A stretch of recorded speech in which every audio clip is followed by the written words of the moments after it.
Good morning, it's Peter Zalum's Griniflix Adventure 8 and welcome to another video. And the dog's out. Golly. Alright, let's see how much I can get without the interruption from our bowsy neighbour here. Alright, yes, today's video, that's ridiculous. Today's video is about how to set up your camper or your four-wheel drive camper, your adventure vehicle, whatever.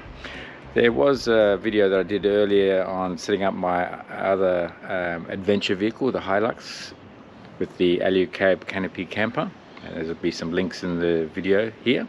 But today we're going to be talking about how to actually set things up. And there's a couple of principles that I want to go through that I'm going to be using to set up the camper.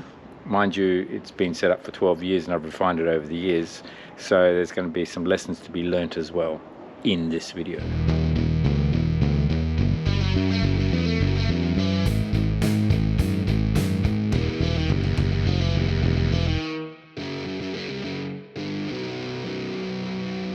So designing your camper, I guess I relate this back to your house. If you think about how a house is laid out, you've got different sections. You've got the sleeping quarters, your lounge, your entertainment area, your kitchen area, dining area, bathroom, outside area. And a good design house means you can go to any one of those sections, enjoy the process associated with that section without actually having to go through one to get to the other. Imagine having to go through your bedroom to get to the kitchen, or going through the kitchen to get to your bedroom, or going... Anyway, you got the drift. So can the camper be set up in such a manner that you don't have to go through one section to get to another? For example, you get a flat tire. Do you have to actually unpack the whole car to get to recovery gear?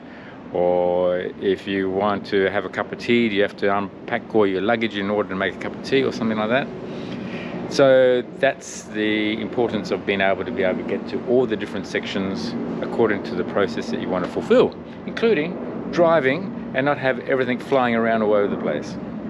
Let's see how I've set some things up already over the last 12 years and refined it, but there's still some things I wanted to change now, so that's what we'll be going through now. Okay, let's tackle the first area, driving. So the setup that I have in the Troopy is it's a 5-seater Troopy, and I like the idea of 5-seater Troopy. I mean, most Troopies tend to be 2-seaters or a bench seat on the front here, which would make a 3-seater. And then basically the camper is everything behind. I like the idea of 5-seater so that if you do have extra people, you can actually put them in. I've got a cargo rack there at the back there, which separates the back section here to the passenger section. So effectively what I'm doing is when I don't have people in the back here, I use this area here, the back seats, basically for luggage, as in clothing type luggage, the luggage bags, which tend to be tunnel bags, which are easy to get in and out, waterproof, so if they need to go on the roof, they can be, and also my camera gear, which tends to be in a series of backpacks depending on how much I'm taking. Everything is strapped down in the back so nothing flies around. Anything in the back seat tends to be soft luggage. It can be strapped down with a seat belt if necessary. I've added an additional, actually I've got a fridge in the back, an Engel 45-litre fridge. But I've also decided to get this little Austrail refrigerator here, a 15-litre capacity, and it can be a fridge or a freezer. So I've got basically a cooler in the back seat for drinks, whatever, cold water, whatever I need. To add to the driving pleasure, I normally have an iPad here for my navigation, so that's pretty easy. And at night time, one of the most frustrating things is not having enough light. Outside, so I've got spotlights, that's great, but inside also I've put in floor lights, so you can see blue on that side, got some orange lights here which lights up all this area here, so if you're nibbling on some food, whatever, you can actually see what's there at night time. And red on that side, blue on that side, and also right down there, blue. Sheepskin covers, which just makes life so comfortable both in winter and in summer. And they're pretty easy to clean as well, so you can put them in the washing machine and then air dry them so they come up really nice. So that's the driving experience, and that's the only function, is to drive. And so everything's pretty much set up. I'm making movies and videos, so I've got mounts for GoPro, and I could probably put a few more mounts around the car as well. So depending on how I'm filming, I have video to capture the action. All right, what other things have I noticed done here? So I've got a rack up here, so I can put some loose ends. They tend to be hats or whatever that go up there, but there are lights in there. So again, you can see what's in there. Those lights can be switched on and off. The other thing I've put up here are some important data points. So main battery, which is running at 12.4 volts right now. I've got the auxiliary battery, which is at 12 volts, but I've got some temperature gauges here as well. This gives me the cabin temperature. So I've got a little thermometer there, and that's showing me it's 19 degrees Celsius right now. And then the rear fridge temperature, which is at 2.6.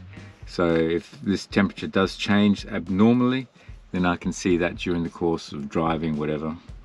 There is a temperature gauge on this one. This fridge is operating at 5 degrees right now. I think it's set at 4, so it oscillates between 3 and 5. Water bottle places all over the place. Armrests. These are a lot of accessories available for the Troopy, so that's good. Passenger side, also rear.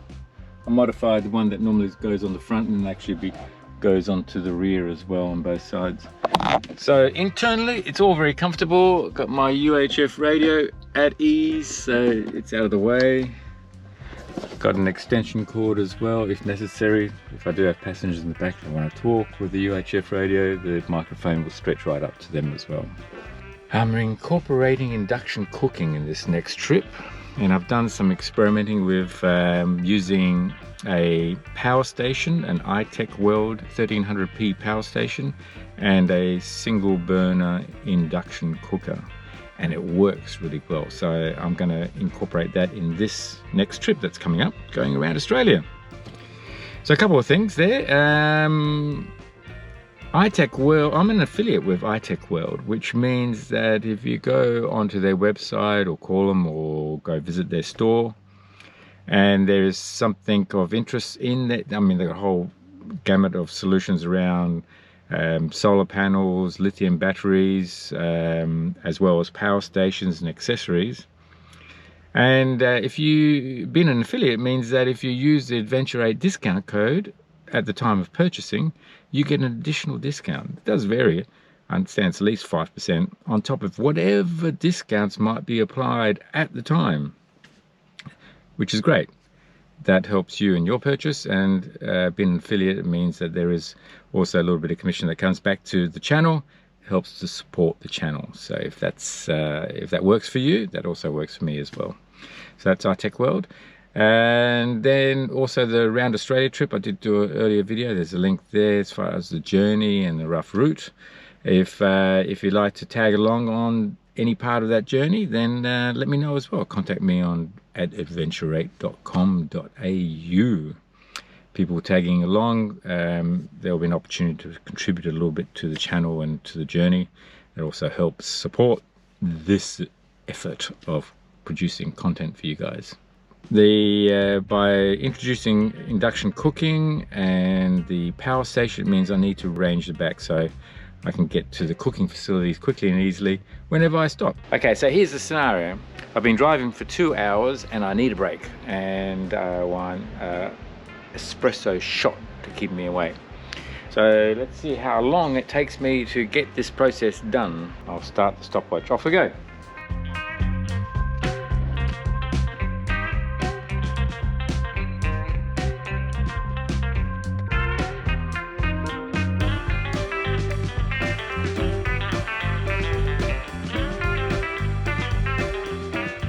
So how am I doing so far? So 2 minutes and 20 seconds have gone, so I've stopped. I've got the cooker operating now, and we'll see how long it takes for the espresso machine to, well, I guess it's an espresso percolator, isn't it? So let's have a closer look what's going on here. So there you go, the power station's doing its bit. It's drawing almost 1200 watts. The setting I've got on here is 1200 watts setting. That's pumping away. The fan is going in the induction cooker. The great thing about induction cookers is that the only thing that's actually heating up is the part that's underneath my pot there. So this is really safe for camping, and I'm not really too concerned at all. So let's see what's happening up here. Nothing's happening there, but I know I can hear that that's actually boiling away. And we're at 3 minutes and 30 seconds. All right. So while that's happening, I'll just grab a cup. Some milk.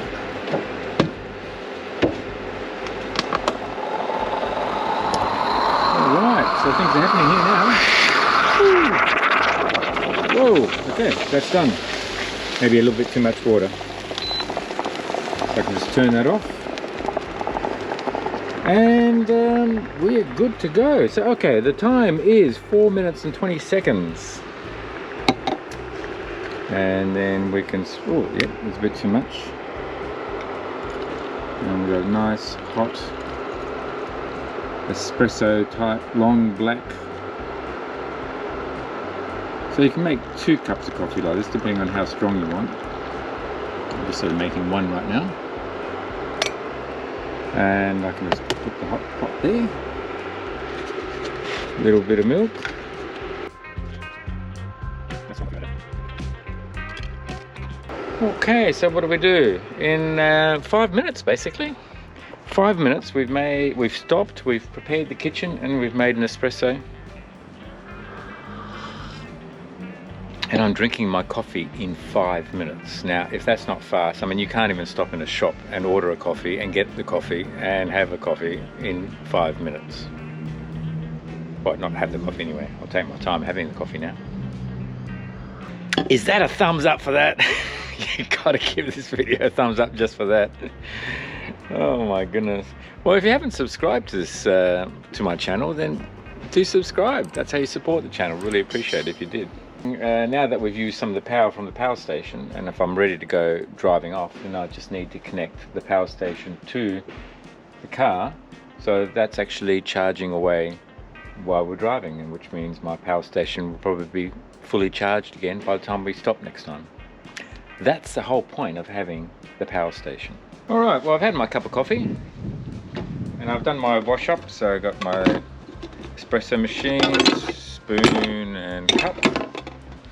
And it's time to pack all this away. So we'll do the same thing. Start the stopwatch, and we'll see how long this takes. Okay, let's go.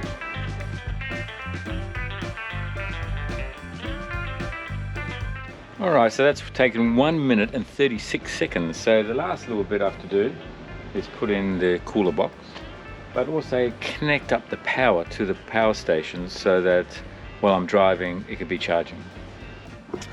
And I've got my Anderson plug. This is a mini Anderson plug that connects up to the big Anderson plug.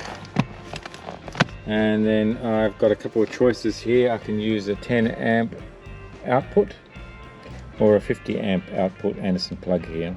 This one's connected to the fuse box to a 10 amp. And this one's connected to a fuse, a 50 amp fuse that's underneath the bonnet.